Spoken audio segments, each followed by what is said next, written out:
Good morning, welcome back to my what I it in a day healthy addition. তো এখন আপাতত diet করছি, কতদিন কি করি না করি তোমাদের সাথে শেয়ার করব। তো সকালবেলা ঘুম থেকে উঠে খেয়েছিলাম অনেকটা জল, তারপরে গেছিলাম জিমে। জিম থেকে বেরোনোর সময় আমার মনে পড়ে একটু ভিডিও করি।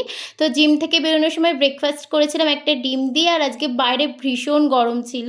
তো বাড়ি এসে খেয়েছিলাম ছাঁচি কুমড়োর রস, আর কালকে যে ড্রিঙ্কটা বানিয়ে রেখেছিলাম গুঁড়োটা, ওইটাই স্নান করার পর লাঞ্চ করার আধ ঘন্টা আগে খেয়েছিলাম গরম জল দিয়ে।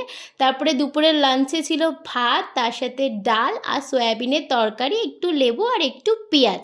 লাঞ্চ করার পর বিকালের দিকে খেয়েছিলাম আমি একটু আম। আম ডায়েটে খাওয়া চলে না, কিন্তু আমের সিজন আর আমি আম খেতে ভালোবাসি তাই খাই। আর সন্ধেবেলা গেছিলাম পড়াতে, বাড়ি এসে বানিয়েছিলাম ডাল দিয়ে সয়াবিন দিয়ে একটা ডাল টাইপেরই কিছু। তো ভিডিওটা ভালো লাগলে লাইক আর সাবস্ক্রাইব করো। টাটা।